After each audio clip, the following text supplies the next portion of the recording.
What if I told you all of those songs were played with the exact same pickups?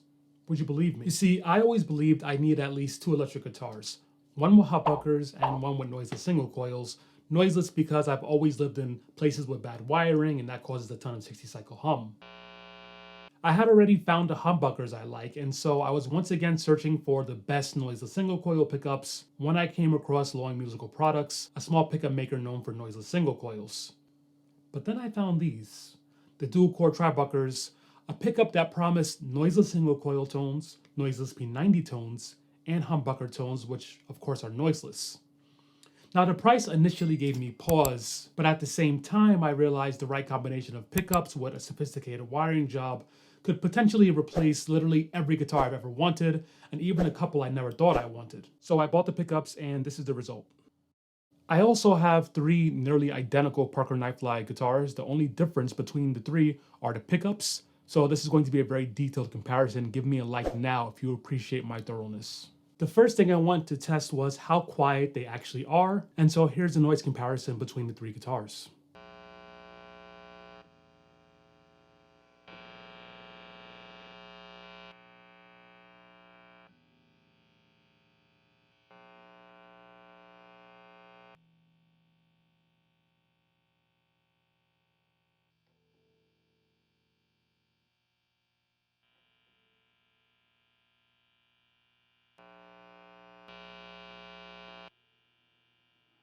So as you heard, the ZexCoils are incredibly quiet, which is a good start. Just for comparison, the only pickups I've known that are even similar are the Seymour Duncan P-Rail pickups. They also have single coil P90 and humbucker tones, but only the humbucker mode is hum canceling.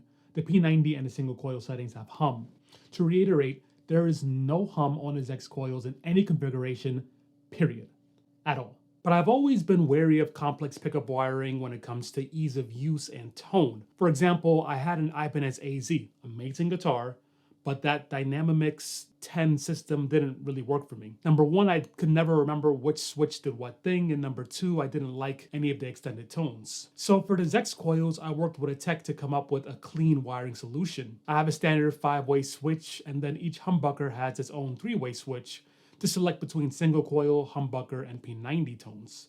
There's also an additional on-off switch that adds the bridge humbucker to any position on the 5-way. As a result, I can have the neck and bridge pickup active at the same time, or all 3 pickups on together. But this elegant wiring job, extra switches, new pots, and the new pickguard added up to quite a bit. And at the end of the day, intuitive switching doesn't matter if the tones aren't good. So let's just quickly run through most of the pickup settings and check these 2 things. Number 1, are all of the sounds actually different? And number 2, do they still sound like a usable, cohesive unit?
In this next test, I'm going to compare the single coil tones in the ZexCoils to the stock Dimarzio single coils that come in the Parker Knifefly, and I'm also going to compare them to the Thornbuckers split single coil tone. For those who are unaware, the Thornbuckers, these are YouTube's favorite boutique PAF style pickups. They have great humbucker tones, and many people claim they have some of the best split coil sounds, and they're also fairly expensive. And all tones are coming from my AxeFX 3, and you can get the patches for free by following the link below.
The single coil tones on the ZexCoil sounded really good to me, but to be completely honest, I'm by no means an expert in single coils. In fact, I've played almost exclusively humbuckers thus far on my guitar journey, so I'm going to need your help with this one.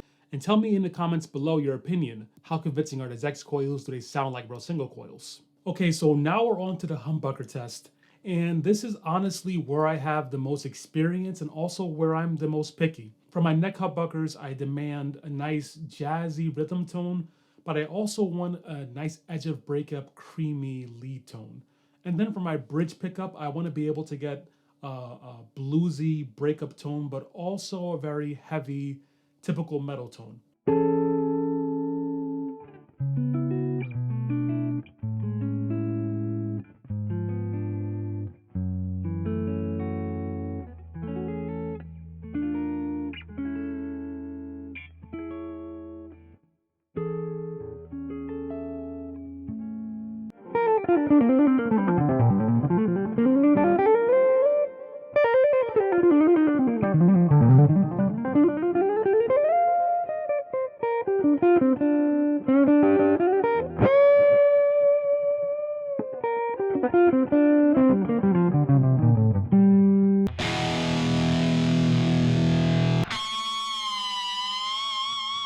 So what do I think about the ZexCoil humbucker tones? First, I should probably explain how I like to wire my pots to my guitars. I like to have a master volume for all of the pickups, just one master volume control, and then I like to have a tone knob that's wired just to the bridge pickup. And I have a very specific reason for doing this. Once I set my amp, I don't like to fiddle around with my tone knobs anymore on the guitar. And what I found in the past was that if I had an amp set to a nice neck pickup tone, the bridge pickup would be way too bright. And if I had the amp set to a nice bridge pickup tone, the neck pickup would be a bit too muddy. So what I do now is I have an amp and I set it to a nice neck pickup tone. Then when I switch to my bridge pickup, I dial a little bit of the high end off with my tone knob. And so both pickups are more matched and I don't mess with it after that. And that's how I set my Shur Thornbuckers, and I've enjoyed that tone for a couple of years now, like I said. When I installed the ZexCoils, I noticed I didn't even need to use a tone knob at all. They were just completely perfectly balanced right out of the box, and that's a great start. And once I got to playing, I realized they sound absolutely amazing. I've noticed this weird but also beautiful thing where it feels like there's a lot of extra sustain. It's almost like the pickups are pulling more sustain out of the strings. I really enjoy that. And they've just become my favorite humbucker pickups overall. Now, I did make one mistake, and this is kind of an issue, but I also kind of solved it. So if you go on the ZexCoil site, you'll see that there are two different versions. There's two different options of the neck pickup and two different options of the bridge pickup. And both versions are PAF style, but one is slightly higher output, one is slightly lower output.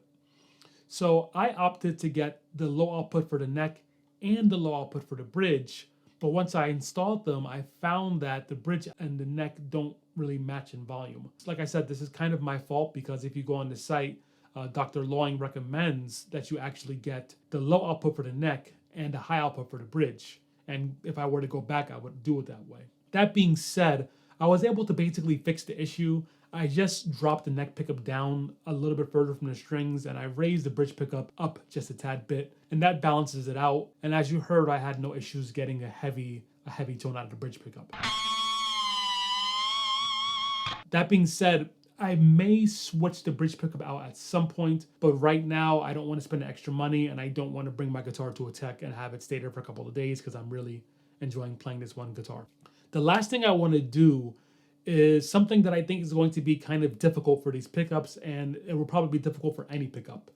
We have to remember that as guitarists, there are a lot of songs that have very ideal, very standard electric guitar tones.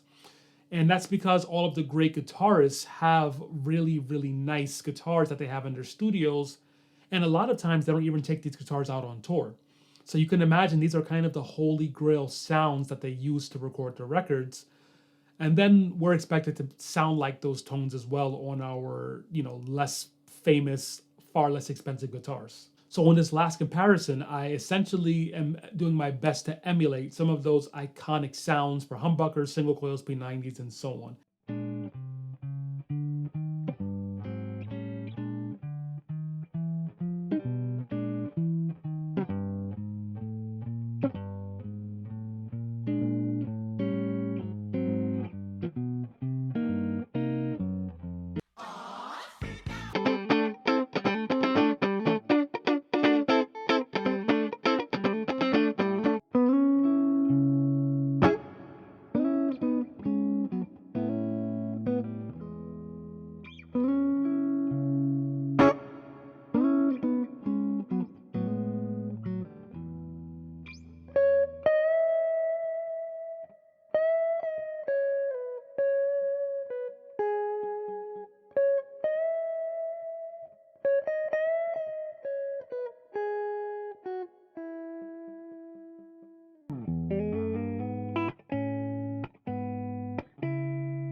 Okay, so we're on to the final verdict.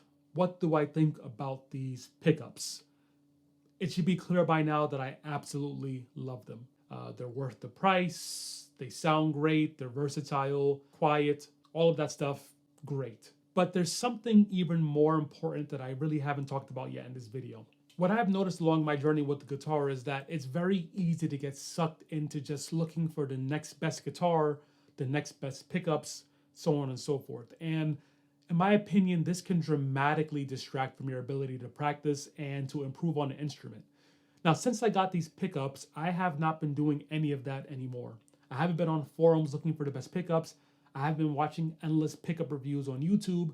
I've been spending a lot more time actually practicing the guitar, and I've noticed a huge improvement in my playing, even though I've already been playing for almost 2 decades. Also, what I noticed is that if you have dramatically different guitars, like a Strat and a Les Paul, for example, and you switch between them while you're practicing because you want to practice different genres or different styles of music, there's this little gap in time between picking up the new guitar that your hand kind of has to lock into your standard technique, your best technique. And if you imagine switching between guitars in one practice session, in 1 week, in 1 day, in 1 hour, all of this time kind of adds up and it's really giving you less time to hone your individual skill. And so I have noticed that I quite like having just one type of guitar that I can continue to play throughout one practice session and get a ton of different tones. I'm not wasting time switching and waiting for my hands to lock into that particular guitar neck. Now, of course, no guitar pickups are going to make a guitar without it being already an awesome guitar. I personally believe that the Parker Nightfly is by far the best guitar ever created. I have a video that you can watch next where I talk about that. And if you want to go a little bit deeper and focus on just this one particular Parker Nightfly, all the modifications that I made on it and what I think about it, I have another video where I discuss that. By the way, I'm Andre Flood, and I'll talk to you soon.